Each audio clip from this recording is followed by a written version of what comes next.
उपस्थित सर्व भाविक आणि सज्जन, सर्व समर्थ सेवेकरी, आज गुरुवार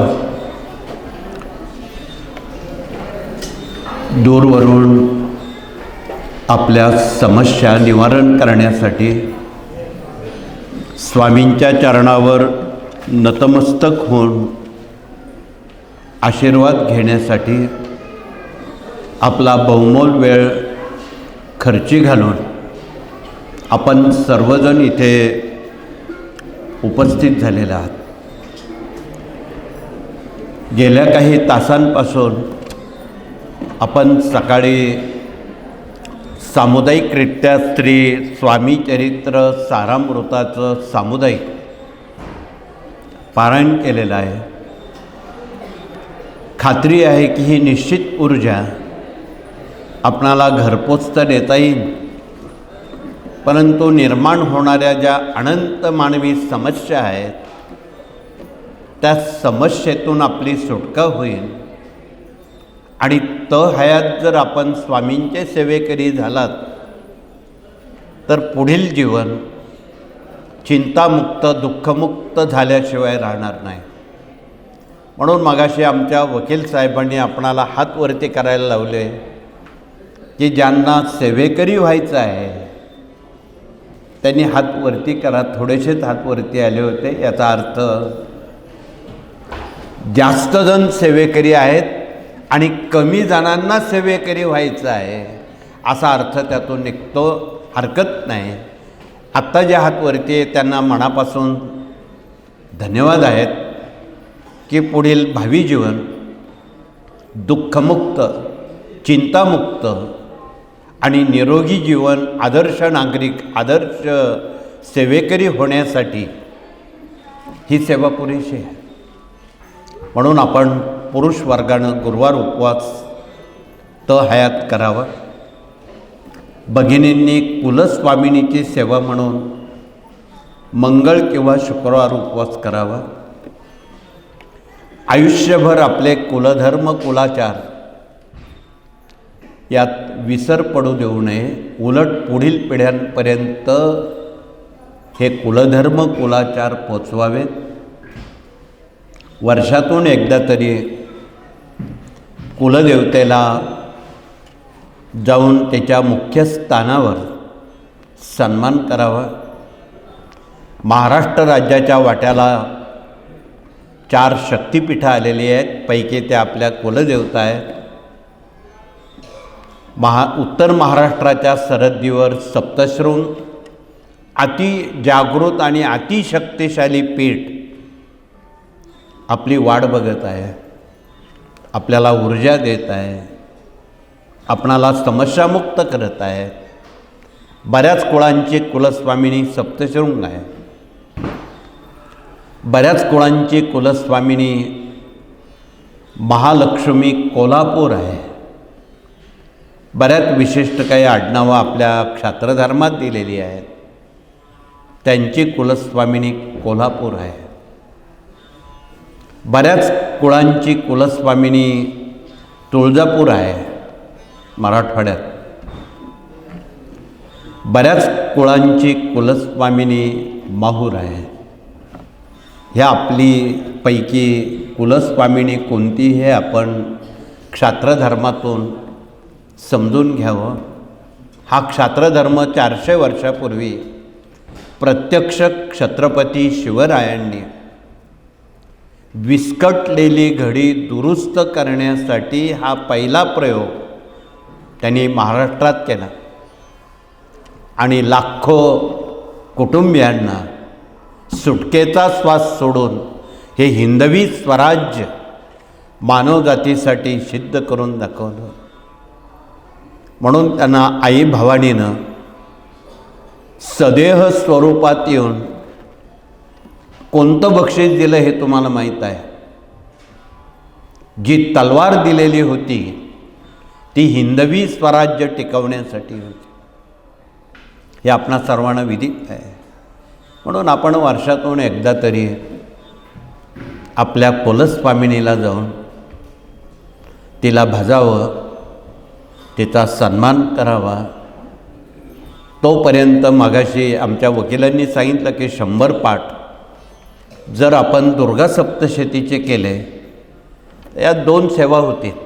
आपल्या वैयक्तिक कौटुंबिक जीवनात मिळणारा आशीर्वाद आहे आणि पुढे 3रं महायुद्ध उंबरठ्यावर आलेलं आहे. आपण 100 कोटीचा संकल्प सप्तशती स्वामी चरित्र रुद्राचा केलेला आहे. यात आपला हातभार लागेल. आपण सामान्य माणसं आहोत, आपण युद्धक्षेत्रावर जाऊ शकणार नाही, पण आपला हत्यार ही ऊर्जा आहे. भगवतीचा आशीर्वाद हीच ऊर्जा आहे. म्हणून आपण त्या कामी अत्यंत मनोभावे या सेवेमध्ये सहभाग घेऊन आध्यात्मिक आणि राष्ट्रीय एकात्मता यातून आपण निर्माण करावी.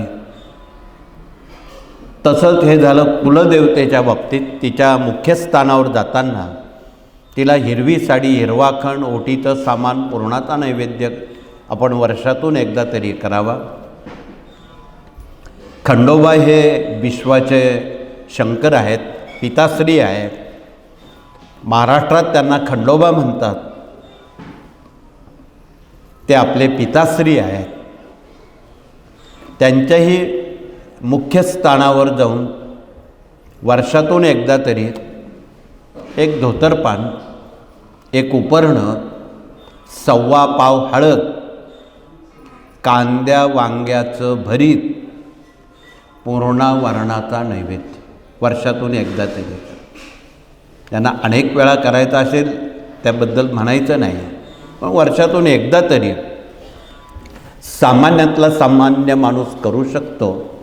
आणि त्यामुळं कुटुंबात जे निर्माण झालेल्या समस्या आहेत पैकी आज आपण बऱ्याच आणलेल्या आहेत. त्यात मुलं हट्टपणा करणं, अभ्यास न करणं, आईवडिलांचं न ऐकणं, इतरांचं पटकन काम ऐकतात, आईवडिलांचं ऐकत नाही. बऱ्याच वेळा बाप घरात असल्यावर बेटा बाहेर निघून जातो. मग आपण समजून घ्यायचं खंडोबाच्या सेवेची त्रुटी तथा उणीव आहे किंवा काही नवस अपूर्ण राहिलेलं आहे. म्हणून आपण सहानुभूतीपूर्वक खंडोबाला जाऊन त्यांचा उचित सन्मान करून, त्याला काही मुहूर्त बिर्त पाहू नका. ते 12 महिने 24 तास आपल्यासाठी उभे आहेत. उलट फक्त नवरात्र किंवा गर्दीच्या दिवशी न जाता ज्या दिवशी गर्दी नसेल अशा वारी त्यांच्या स्थानावर जावं. वार सगळे त्यांचेच आहेत. केवळ मंगळवार म्हणजे भगवतीचाच आहे असं नाही. एरवीसुद्धा वारी भगवती तिथे असतेच की आशीर्वाद द्यायला. खंडोबासुद्धा रविवार सोडून इतर वारी तिथे असतातच की. म्हणजे असा वाराचा भेद कोणीतरी लोकांनी केलेला आहे. भगवंताला सारे वार सारखेच आहेत. म्हणून आपण सहानुभूतीपूर्वक आपल्या सवडीनं आणि गर्दी कमी असेल अशा दिवशी देवी आणि खंडोबा यांचा वार्षिक सन्मान वर्षातून एकदा करावा. हे सर्वांना पटणारी बाब आहे, नव्हे अनुभूती देणारी बाब आहे. आणि त्या प्रित्यर्थ त्यांना काय आवडतं ते आपण द्यावं. कुटुंबात प्रति रविवारी किंवा एरवी मल्हारी सप्तशती या ग्रंथाचं वाचन करावं. हा मल्हारी सप्तशती आहे. ही ताई दाखवते. कुटुंब प्रतिनिधी किंवा प्रमुखांनी त्याला वाचायला केवळ 1 तास पुरेसा आहे, सबब न सांगता. म्हणून आपल्या सवडीनं आपल्याला जी वेळ मिळेल त्या वेळेत हा मल्हारी सप्तशती ग्रंथ वाचला. एक 7 पारायणामध्ये बाप बेटे गुण्यागोविंदानं नांदतील. त्याची तुम्हाला अनुभूती. आडलेली जी कामं आहेत ती शैक्षणिक असोत, मुलामुलींच्या विवाहाची असोत, नोकरी उद्योगाची असोत, अपत्याची असोत, आजारपणाची असोत, आर्थिक चिंता असोत, शेती उद्योग व्यापाराची असो, यावर निश्चितपणे ही सेवा आशीर्वादाला पुरेशी आहे. म्हणून आपण या मूलभूत बाबी सेवेकऱ्यांच्या ग्राम अभियानातून कुलधर्म कुलाचार सर्वांपर्यंत सांगावे. तेच आपणाला आयुष्यभर पुरणारे आहेत, कामाला येणार आहेत. म्हणून यात तडजोड नको. याचा अर्थ अन्य सेवा करू नका अशातला भाग नाही. आपणाला या महत्त्वाच्या सेवा धर्माचं देशाचं रक्षण करण्यासाठी आहे आणि तुमच्याही कुटुंबाचं रक्षण या सेवेतून होणार आहे.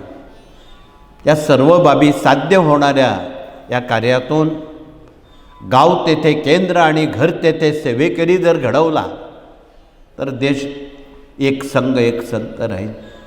म्हणून या कार्याची ही व्यापक संकल्पना आहे.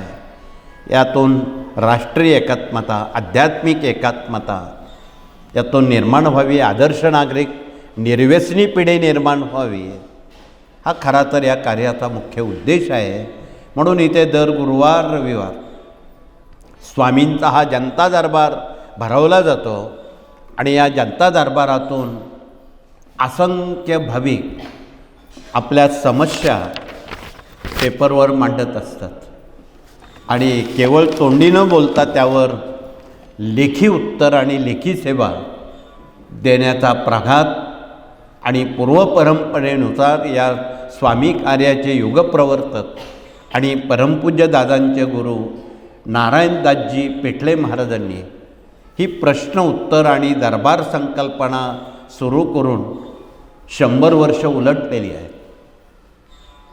आणि विनामूल्य मार्गदर्शनातून मानव घडवणे, त्याला सन्मार्गाला लावणे, त्याच्या मनात जे काही द्वैत आहेत ते घालवणे आणि त्याला सेवेकरी तयार करणे हा उद्देश या कार्याचा आहे. तो कुठल्या जाती धर्माचा आहे याशी अजिबात घेणं देणं नाही. इथे सर्व धर्मियांसाठी ही द्वारं स्वामींची खुली आहेत आणि गेल्या शतकामध्ये तर स्वामींनी कमालच केली. जाती पाती पुछे नाही कोय यावर बोलताना त्यांनी सांगितलं, मानव नावाची एकच जात आहे आणि माणुसकी नावाची एकच संस्कृती आहे, तिलाच सेवेकरी म्हणतात. त्यापैकी आपण सर्वजण आहोत. म्हणून आपणाला ही माणुसकीची संस्कृती जोपासण्यासाठी, जपण्यासाठी वय वर्ष 5 ते 18 या वयोगटापासून आपल्याला मशागत करावी लागणार आहे संस्काराची. तरच ते आदर्श नागरिक होतील. संस्कार केले नाही तर त्यावर पुढे न बोललेलं बरं. संस्कार जर केले नाहीत मानवाऐवजी तो दानव होईल. आज अरब कंट्रीसारख्या देशांमध्ये, जगामध्ये काय चाललं आहे हे आम्ही सांगण्याची गरज नाही. आपणाला माहीत आहे तिथे रोज माणसं मारली जातात आणि माणसं मारून तिथे काही सुख समाधान मिळेल असा कुठलाही लवलेश नाही. म्हणून जर माणुसकीची संस्कृती ती आहार विहार आचार विचार आणि 5 गुरु जर मिळाले तर माणसं माणसात राहतील. आणि ही परंपरा हिंदुस्थानमध्ये आजची नाही, लाखो वर्षाची आहे. त्यासाठी अनेक देवांनी या भूतलावर या देशात अवतार घेतले. जसे अवतार भगवान विष्णूंनी घेतले मानव घडवण्यासाठी. अनेक साहित्यिकांनी, अनेक संतांनी, अनेक आमच्या श्री संतांनी टाहो फोडून सांगितलं हिंदुस्थानला, हे माणसा तू माणसासारखा हो, माणसानं माणसासारखं व्हा. आमच्या गदिमांनी तर एका कवितेमध्ये पराधीन आहे जगती पुत्र मानवाचा, यात बरंच काही सांगून गेलेले आहे. आणि म्हणून ही परिव्याप्ती समजून घेण्यासाठी आपण सर्वात जास्त प्राधान्य मूल्य शिक्षण, गर्भसंस्कार आणि शिशुसंस्काराला दिलेले आहेत. यात आमचे गुरुजन प्रतिनिधी हेच काम करतात. त्यांनी आपला परिचय देऊन शाळा, विद्यापीठं या ठिकाणी असलेले सर्व अध्यापक, प्राध्यापक, गुरुजन, पालक, विद्यार्थी, आता ह्या 12वीच्या परीक्षा चालू आहे, विद्यार्थ्यांच्या मनात मोठी धाकधूक आहे. मगाशी 200 विद्यार्थी स्वामींचा नमस्कार करण्यासाठी येऊन गेले, ते तुम्ही बघितले का? स्वामींचा आशीर्वाद आम्हाला मिळावा म्हणून. ही बाब लपून ठेवण्यासारखी नाही. त्यांनाही आमचे गुरुजन प्रतिनिधी मार्गदर्शन करत असतात की जी बुद्धीची दैवत आहेत, त्यात गणपती आहे, सरस्वती आहे, यांच्या जर सेवा उपासना केल्या, सूर्यनमस्कार केले, तर आपलं शरीर मन निरोगी राहील. म्हणून त्यासाठी प्राज्ञाविवर्धन स्तोत्र आहे, सूर्य सरस्वती स्तोत्रमंत्र आहेत. इथे त्या संदर्भातली पूर्ण माहितीपत्रकं असून सरस्वती संच आहे आणि तो संच निश्चितपणे या विद्यार्थ्यांना एका योग्य दिशेला वळण लावणारा आहे, नेणारा आहे, निश्चितपणे गुणवत्ता यादीकडे वळवणारा आहे. आणि त्यासाठी हा सर्व खटाटोप आमचे गुरुजन प्रतिनिधी रोज सातत्यानं विद्यार्थी घडवणे. खरं तर विद्यार्थी ही देशाची आम्ही म्हणतो फार मोठी संपत्ती आहे. तुम्ही भगिनी किंवा आमचे पुरुष प्रतिनिधी ज्यावेळी एकत्र एकमेकाशी बोलतात, बसतात, चर्चा करतात, त्यावेळी एकमेकाला विचारतो, का हो तुम्हाला मुलं बाळं किती आहेत? आदबीनं विचारतात. मग असं का विचारत नाही तुमच्याकडं सोनं किती आहे, पैसा किती आहे, ऐश्वर किती आहे? याच्याशी जनतेला अजिबात घेणं देणं नाही. मुलं ही खरी देशाची संपत्ती आहे आणि ती संस्कारानं जपणं ही आपली सर्वांची जिम्मेदारी आहे. त्यात पालकांची आहे, गुरुजनांची आहे, विद्यार्थ्यांची आहे. या तिघांना जर आपण एकत्र आणलं तर ही विस्कटलेली, बिघडलेली घडी दुरुस्त होईल. आज बरेच आमचे जुने पालक म्हणतात आजची पिढी फार बिघडलेली आहे. आम्ही म्हणतो बिघडलेली नाही, घडवण्यात तुम्ही कमी पडत आहात. त्यातला बी काढून टाका म्हणजे ते घडले जातील. म्हणून एक कळकळीचं सांगणं आहे, संस्कार केले तर संस्कृती टिकेल, संस्कृती टिकली तर धर्म टिकेल आणि धर्म टिकला तरच देश टिकेल. म्हणून देशाला टिकवायचं असेल या नव्या पिढीकडे तुमचं लक्ष हवं. ती संस्कार संपन्न होणं, त्यांना पुंडलिक बनवणं, त्यांना श्रावणबाळ बनवणं आणि वृद्धाश्रममुक्त महाराष्ट्र, वृद्धाश्रममुक्त भारत हे स्वप्न जे तुमचं आमचं आहे आणि तुमचं म्हातारपण सुखात जाण्यासाठी पुढची पिढी सक्षम बनवणं, मला वाटतं ही बाब सर्वांना आवडणारी आहे.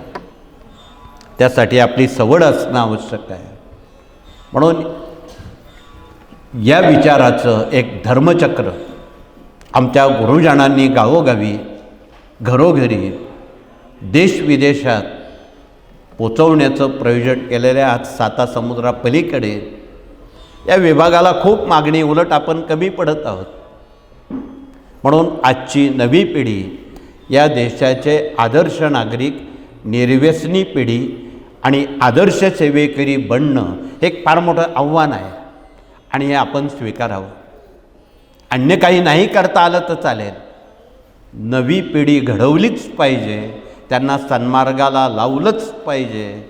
हा ध्यास आपण कृपया सर्वांनीच घ्यावा, हे कळकळीचं आव्हान आहे. तर दुसरा विभाग या ठिकाणी निर्माण होणाऱ्या मानवी समस्या आहेत, त्या निपटण्याचं काम प्रश्न उत्तर विभागाकडे आहे. म्हणून या प्रश्न उत्तर विभागातून विनामूल्य मार्गदर्शनाद्वारा थोडा त्याग स्वीकारून उभे असणारे हे सर्व प्रतिनिधी विनामूल्य काम करतात. जगात आज विनामूल्य काम करणारी माणसं बोटावर मोजण्याजोगी आहे. कमिशन व्यवसाय करणाऱ्यांची बजबजपुरी आहे. त्यापैकी हे आमचे प्रतिनिधी नाहीत. हे कोणाकडून रुपया घेत नाही आणि जे कोणी घेत असेल ते आमची माणसं नाहीत. म्हणून त्या दृष्टीनं हे आपणाला विदित हवं की या कार्यातून काय कामं केली जातात त्या 18 अध्याय 18 गीतेप्रमाणे आहेत.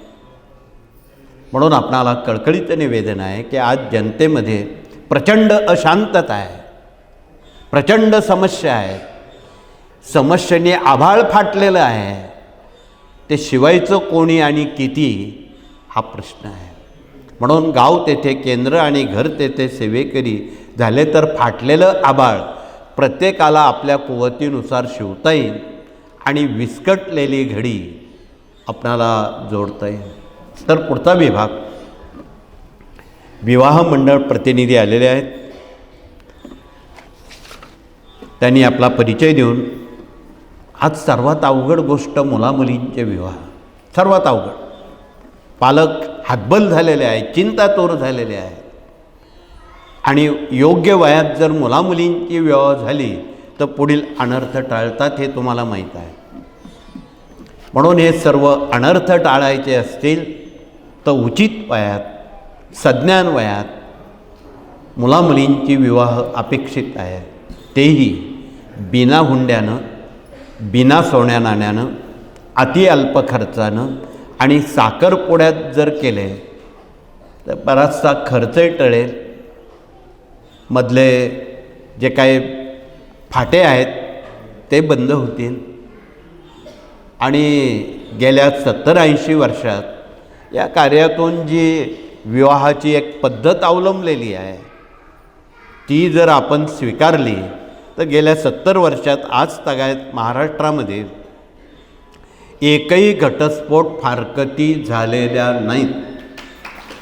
म्हणून आपणाला त्या दिशेनं जर वाटचाल केली, बिना हुंड्यानं, बिना सोन्या नाण्यानं, अति अल्प खर्चानं, कुठलाही मान पान सन्मान अपमान टाळून जर विवाह केली तर त्याची फळं तुम्हाला चांगलीच मिळतील यात दुमत नाही. म्हणून आपण त्याप्रमाणे करताना अजून आपण थोडं अवतीभोवती बघावं.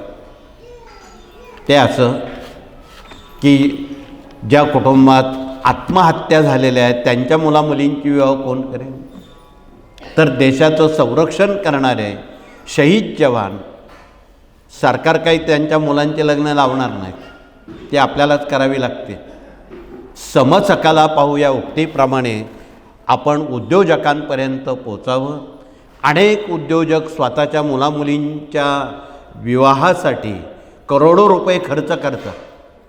आपण त्यांना विनंती करावी की बाबा ही उधळपट्टी थांबवा, यात काही अर्थ नाही. त्याऐवजी 10 गरिबांची जर तुम्ही विवाह केली तर अश्वमेघ यज्ञ केल्याचं पुण्य तुम्हाला मिळणार आहे. म्हणून आपण हाही संदेश कालच्या कृषी महोत्सवात तुम्ही त्यातले साक्षीदार आहात. ज्याला कोणी वाली नाही त्याला समर्थ सेवेकरी वाली आहेत. परवा विकलांग, दिव्यांग अशांना कोण मुलं मुली देणार नाहीत. त्या दिवशी नाशिक जिल्ह्यातून सुमारे 1100 विकलांग वधूवर आलेले होते आणि त्यातले 18 विवाह पक्की केले त्या दिवशी. म्हणून ज्याला कोणी वाली नाही त्याला आपण वाली व्हावं. जो जे का रंजले गांजले त्याशी म्हणे जो आपुले, या तुकाराम महाराजांच्या उक्तीप्रमाणे आपण विवाह कार्यात एकमेकाला मदत करावी, गरिबांना मदत करावी, उद्योजकांनी मदत करावी. म्हणून आपण विवाह मंडळाला जरा झुकतं माप दिलेलं आहे. आत्ता या विवाह मंडळाकडे सुमारे राज्याच्या 36 जिल्ह्यातून 1.5 लाखापेक्षा अधिक वधूवरांची माहिती आलेली आहे. इतक्या जिल्ह्यात एवढी आहे, तितक्या जिल्ह्यात तेवढी आहेत. त्याचा लाभ निश्चितपणे बसलेल्या आलेल्या पालक लोकांना झाल्याशिवाय राहणार आहे. म्हणून आपल्या पसंती आवडीनुसार नव्हे, ऋणानुबंधानुसार जर आपण विवाह केले तर मागे वळून बघायचं काम पडणार नाही.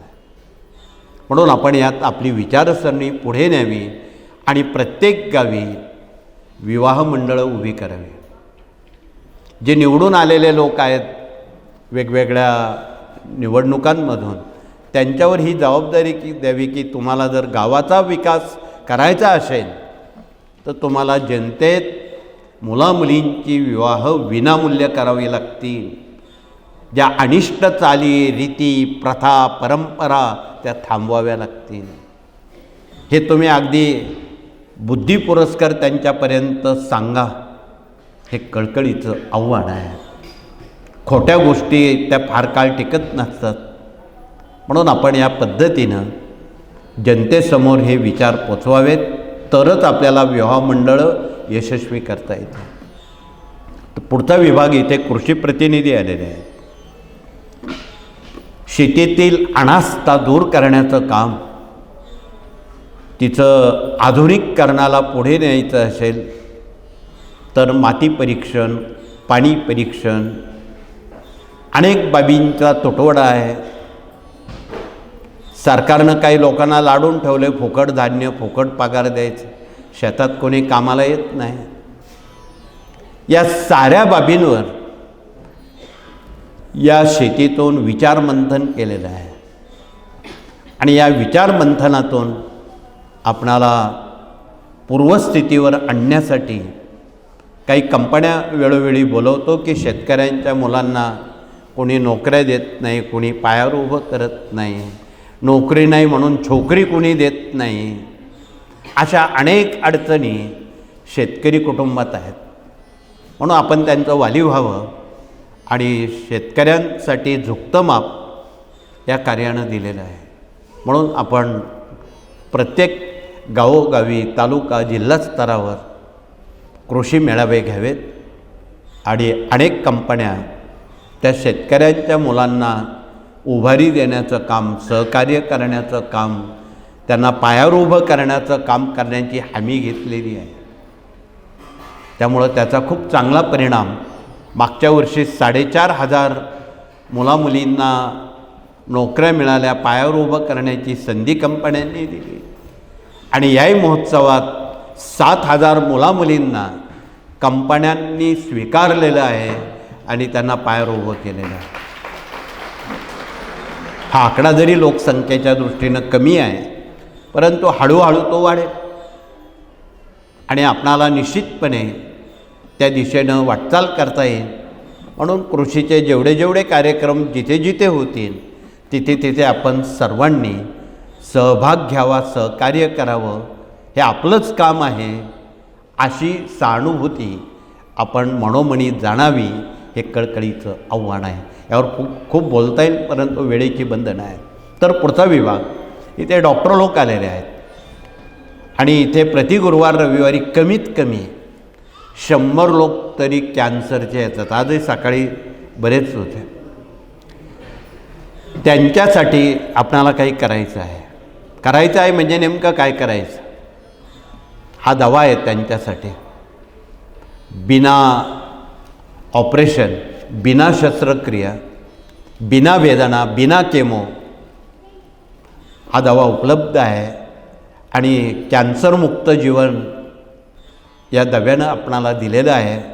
म्हणून या सप्तरंगीचं एकतरी झाड प्रत्येकानं आपल्या कार्यक्षेत्रात लावावं आणि त्याचा उपयोग कॅन्सर रुग्णांपर्यंत मोफत करण्याला आपणाला संधी मिळणार आहे. इथे 3 कॅन्सरला 3 उपचार दिलेले आहेत. ज्यांना गाठीचे आजार आहेत त्यांना वेखंड आहे गोमूत्रातून घ्यायला. ज्यांना ब्लड कॅन्सर किंवा घशाचा कॅन्सर आहे त्यांच्यासाठी रानभिंडी मधातून घ्यायला सांगितलेलं आहे. अर्थात ही औषधं थोडी कडू तुरट आहेत. डोळे झाकून जर आपण घेतले तर ह्या सगळ्या गोष्टी टळतील.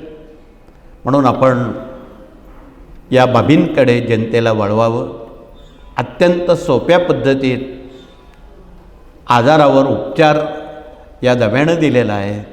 फक्त आहार आपल्या ताब्यात असावा की ज्यांना या आजारातून बरं व्हायचं आहे त्याने खालील काही पथ्य पाळावीत. त्यात उडीद, वांगी, वाटाणा, वालवड, हिरवी मिरची आणि मका हे कायमचं वर्ज्य करावं, म्हणजे मग तो रुग्ण लवकर बरा होईल. आणि जे निरोगी लोक आहेत त्यांनी हे पदार्थ टाळण्याचं करावं, म्हणजे त्यांना हे आजार होणार नाहीत. पण तुम्हाला माहीत आहे महाराष्ट्रात असा एकही माणूस किंवा कुटुंब नाही की ज्याला वांगी आवडत नाही. जे नको ते आवडतं. म्हणून आपण यावर कृपया बंधन घालावं. वांगी वर्षातून एकदाच खा, फक्त चंपाषष्ठी, एरवी नाही. हा पण निग्रह आपण करून ठेवावा. त्याचा आपण अन्य दुसऱ्या कामासाठी उपयोग निश्चितपणे करता येईल, यात दुमत नाही. म्हणून या सहानुभूतीपूर्वक या बाबी घरगुती आयुर्वेद या ग्रंथात दिलेल्या आहेत, त्या जर आपण स्वीकारल्या आणि आमच्या सर्व भगिनींनी डॉक्टरांची भूमिका पाकशास्त्रात घेतली, तुमचा एकही सदस्य आजारी पडणार नाही. का? तुमच्या मसाल्याच्या डब्यामध्ये डझनभर औषधं आहेत. त्यावर तुम्ही PhD करा, त्यावर अभ्यास करा. ती हळद काय काम करते, तो जिरा काय काम करतो. ज्यांच्या प्लेटलेट कमी झालेल्या आहेत, ज्यांना हृदयविकाराचे आजार आहेत, ज्यांच्या हिमोग्लोबिन कमी आहे, 1 ग्रॅम जिरं विड्याच्या पानात चावून खाल्लं, 3 दिवसात प्लेटलेट आणि हिमोग्लोबिन पूर्वपदावर येऊन ते 15पर्यंत जातं. रुपया लागत नाही, औषधं घरी आहेत. म्हणून आमच्या साऱ्या देशातल्या भगिनींनी पहिलं काय करा, तर मसाल्याच्या डब्याचा अभ्यास करा. मग बाकीचं डॉक्टरकडे नंतर ठरवा. तुमच्याच जवळ सगळं काही आहे. ज्यांना चरबी कमी करायची आहे, वजन कमी करायचं आहे, त्यात चांगली दालचिनी आणि मध घासून दिवसभरातून 4-5 वेळा ते प्राशन केलं आणि आहारात गरम पाणी पिण्यासाठी वापरलं, शरीराला जेवढं वजन लागतं तेवढंच राहतं. अनाठाई वजन आपोआप कमी होतं, गोळ्या औषधं न घेता. ही सोपी बाब आहार नियंत्रणावर आहे, चरबी नियंत्रणावर आहे आणि सोपं आहे. त्यात नुकसान काय आहे? अजून काही जे दवा आहे, डायबिटिक्ससारखे घरोघरी या साखरेनं डायबिटिक्स पोचवलेलं आहे. महाराष्ट्रातले लोक रोज विषारी साखर खातात. गंधक, सल्फर हे विष आहे आणि विषयुक्त साखर घराघरात तिनं डायबिटिक्स पोचवलेलं आहे. मात्र शेजारच्या अनेक राज्यांमध्ये खांडसरी साखर आहे, तिच्यात कुठलं केमिकल नाही. तसली साखर जर आपण वापरली तर आपण डायबिटिक्सपर्यंत पोचणार नाही. म्हणून या पांढऱ्या 5 वस्तू आपण टाळता आल्या तर बऱ्या होत्या. दुसरी पांढरी वस्तू टाटाचं मीठ आहे, पांढरशुभ्र कापरासर. आणि त्यानं तर इतकं जगाला वेड लागलेलं आहे, देशाला. लहान लहान मुलांच्या किडन्या फेल झालेल्या आहेत, मेंदूचे आजार झालेले आहेत, डॉक्टरांना निदान न होणारे आजार झालेले आहेत. म्हणून आपण पुन्हा जुनं मीठ स्वयंपाकात वापरावं. हे मीठ खाण्यासाठी वापरू नये, इतर कामासाठी वापरू. तिसरा पांढरा पदार्थ साबुदाणा आहे. भगिनी त्याची नफरतच करतात, दुमत नाही. एकादशी, सोमवार, आता उद्या एकादशी आहे. तुम्ही वाटीभर खिचडी आणि ग्लासभर पाणी पिलात तर तुम्हाला दिवसभर भूकच लागत नाही. रबरासारखा स्लॅब आपल्या आतड्यांवर पडतो, भूकच लागत नाही आणि त्यातून अनेक आजार निर्माण होतात. म्हणून हलकं अन्न राजगिरं आहे, असे काही फळं आहेत, फळभाज्या आहेत, याचा कृपया आपण वापर करावा. शिंगाडा आहे. शिंगाडा हा सगळ्या उपवासांना चालणारा हलका पदार्थ आहे. त्याचे सर्व काही पदार्थ बनवता येतात. म्हणून आपण याकडे वळावं आणि वैज्ञानिकदृष्ट्या आठवड्यातून 1 दिवस उपोषण करणं म्हणजे आपल्या पोटात असणाऱ्या अवयवांना, इंद्रियांना थोडी विश्रांती देणं. याच्या उलट अर्थी लोक उपवासाच्या दिवशी खूप खिचडी खातात आणि आजाराला निमंत्रण देतात. म्हणून या कळकळीच्या बाबी डॉक्टरांनी सुद्धा आपल्या उपचारातून सर्वांपर्यंत चांगली विचारसरणी सांगावी, हे कळकळीचं आव्हान. पुढचा विभाग या ठिकाणी वास्तुतज्ञ प्रतिनिधी आलेले आहेत.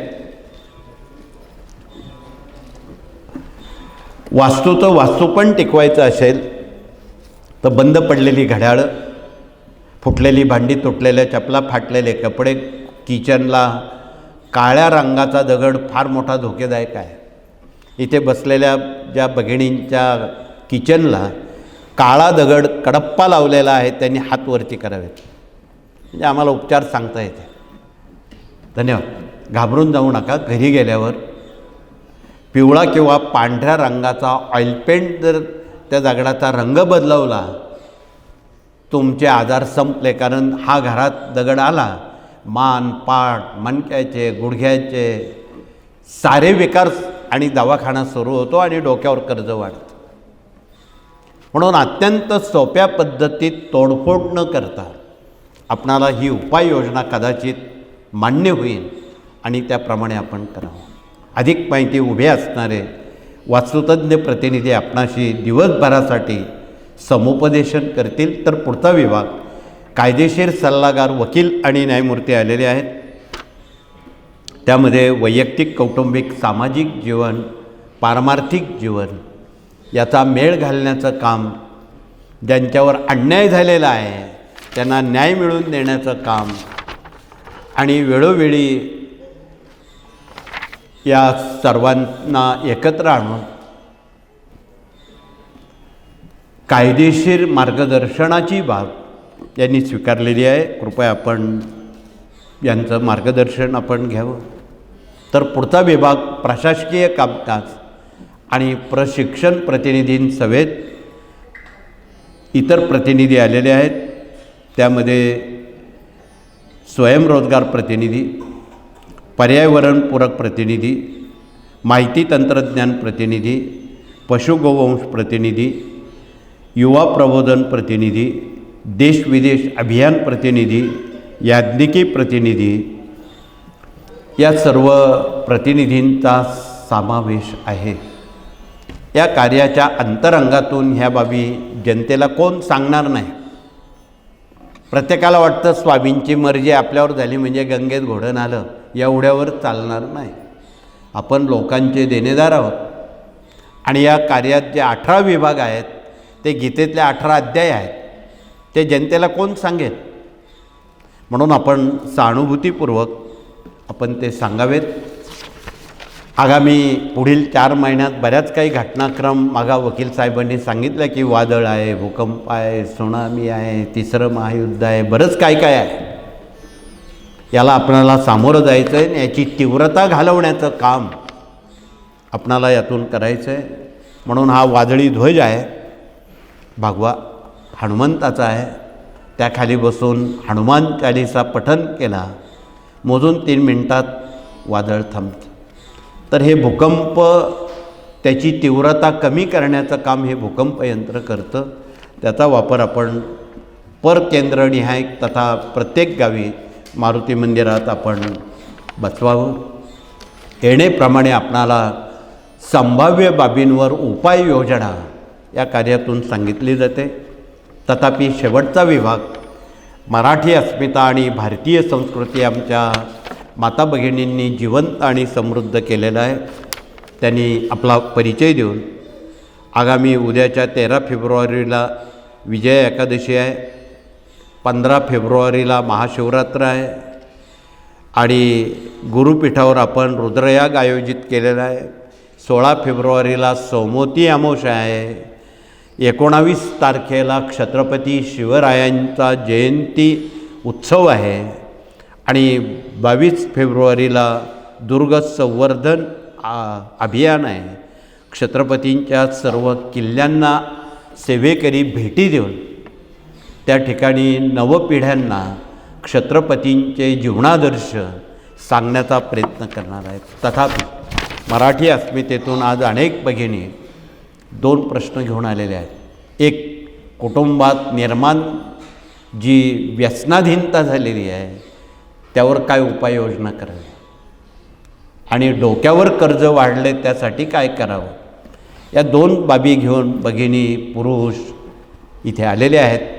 त्यांच्यासाठी मराठी अस्मितेतून परवाची शिवरात्रीपासून शंकराच्या पिंडीवर तुम्ही रोज अभिषेक करा महिमनाचा, आणि ते तीर्थ घरात हट्टी, तापट, आजारी, विकलांग, मद्यपी, धूम्रपी, मांसाहारी या लोकांना जर ते तीर्थ दिलं, सुंटे वाचून खोकला जाईल आणि ते सारे कुटुंब सदस्य शाकाहारी निर्व्यसनी होतील. हा एक पहिला प्रश्न कुटुंबातला तो मार्गी लागेल आणि त्या कामी आमच्या सर्व भगिनींनी सहकार्य करावं, इतर भगिनींना सांगावं. तर दुसरा प्रश्न, डोक्यावर वाढणारं जे कर्ज आहे त्याचं उत्तर आहे श्रीयंत्र. हे श्रीयंत्र लक्ष्मीनारायणांच्या बसण्याचं आसन आहे. त्यावर आपण रोज सेवा करावी. इथे बसलेल्या अनेक माता भगिनी या श्रीयंत्राच्या उपासक अभ्यासक प्रचारक आहेत, त्यांना आपण भेटावं आणि दर पौर्णिमेला सत्यनारायण पूजन करावं. या श्रीयंत्रासमोर एक वाटीभर शेऱ्याचा प्रसाद, मराठी 5 अध्यायाची पोथी वाचावी. त्याला मोजून अर्धा पाऊण तास फार झाला. तेवढ्या वेळेत सत्यनारायण बिना खर्चाचा होता. तथापि ज्या भगिनी प्रतिपौर्णिमेला स्वतः सत्यनारायण करतात त्यांनी हात वरती करावे. धन्यवाद. 50% हात वरती आहेत. उर्वरित हात वरती नसलेल्या भगिनी नव्या आहेत, त्यांना माहीत नाही. मग त्यांना कोण सांगेल? तुम्हालाच सांगावं लागणार आहे. त्यांच्याही घरात लक्ष्मी सुबत्ता निर्माण व्हावी हा आमचा उद्देश आहे.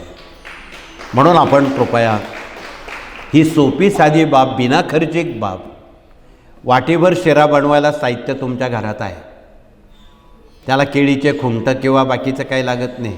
मूठभर गहू, मूठभर तांदूळ, चिकार झाले 3 सुपाऱ्या दीर्घकाल टिकतात. एवढ्यावर तुम्ही घरचे घरी मराठी 5 अध्याय वाचून सत्यनारायण स्वतः करून स्वयंपुरोहित होऊ शकता. चुकून तुम्हाला सत्यनारायण करायचं असेल तर एवढ्या कुटुंबियांना पुरोहित कसे मिळतील हाही विचार करा. म्हणून आपण स्वावलंबी जीवनातून या सर्व समस्यांवर योग्य दिशेनं आपणाला सोप्या पद्धतीत वाटचाल करण्याचा हा स्वामींचा मार्ग आहे. मग आपल्याला स्वामी समजून घ्यावे लागते. स्वामींचं काम समजून घेणं गेल्या 1000 वर्षात ते कार्यरत आहेत. त्यांनी असंख्य अवतार घेतले. दुःखित पीडित अनेक उद्ध्वस्त झालेली कुटुंब त्यांनी एका क्षणात दुरुस्त केलेली आहेत. हाच अनुभूती आपण इतरांपर्यंत कृपया सांगावी. त्याला समर्थ सेवेकरी म्हणतात. असो, मी अधिक आपला वेळ घेणार नाही. गेले काही तास आपण इथे बसलात आणि स्वाभाविक मनाजीराव आपल्याला अनेक कामं सांगतात. घरी गेलंच पाहिजे, गाडी पकडलीच पाहिजे, स्वयंपाक केलाच पाहिजे, पोटात कावळे ओरडतायत वगैरे वगैरे. म्हणून वेळेला विराम करून पुनश्च शिवरात्रपूर्व संध्येला आपण सामोरं जाताना भगवान शिवाचा, स्वामींचा आपणाला आशीर्वाद मिळावा. खरं तर स्वामी हे हरिहराभेद नाही. ते शंकरही आहेत, विष्णूही आहेत, सार सर्वस्व ते आहेत. आपण त्यांना त्यात बघाल तसं आहे. तुमचे देहधारी गुरु असतील, संत असतील, ते सुद्धा स्वामींमध्येच बसलेले आहेत.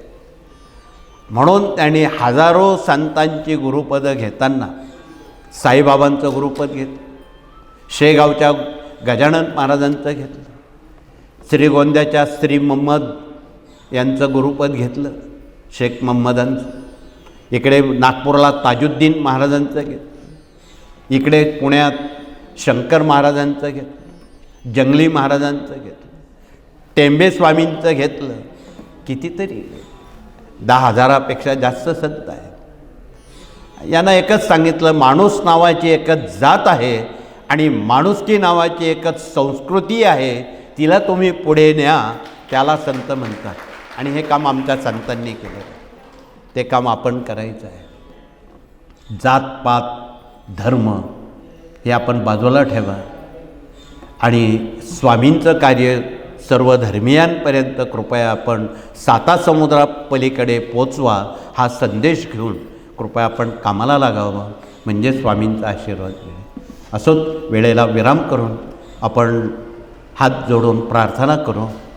सर्वप्रथम मौनानं प्रार्थनेनंतर भगिनी समाधीमठ औदुंबर केवळ परिक्रमा न करता तडक दरबारात हात जोडून स्वामींना प्रार्थना करतील. मधल्या गेटनं जागेवर बसतील. नंबर 2च्या गेटनं तदनंतर पुरुष प्रतिनिधी पाठोपाठ भगिनींनंतर दरबारात त्याप्रमाणे मौनानं येतील. आणि मग पुढचं सत्र 12 ते 2 या काळात, आज गुरुवार आहे, जो कोणी स्वामी चरित्र रोज वाचेन, 3 अध्याय 11 माळा जप तथा पूर्ण पारायण, त्याचा योगक्षेम स्वामी चालवतील. त्याला प्रश्न उत्तर करण्याची वेळ स्वामी येऊ देणार नाही. यात काय समजायचं ते आपण समजा, सक्ती नाही. आवडीनं आपण बसावं, करावं. हे द्वार आपणासाठी खुलं आहे. पुनश्च एकदा आपणा सर्वांना मनपूर्वक शुभेच्छा, धन्यवाद देऊन हात जोडून प्रार्थना करू आणि हे सत्र या ठिकाणी थांबू. श्री स्वामी समर्थ.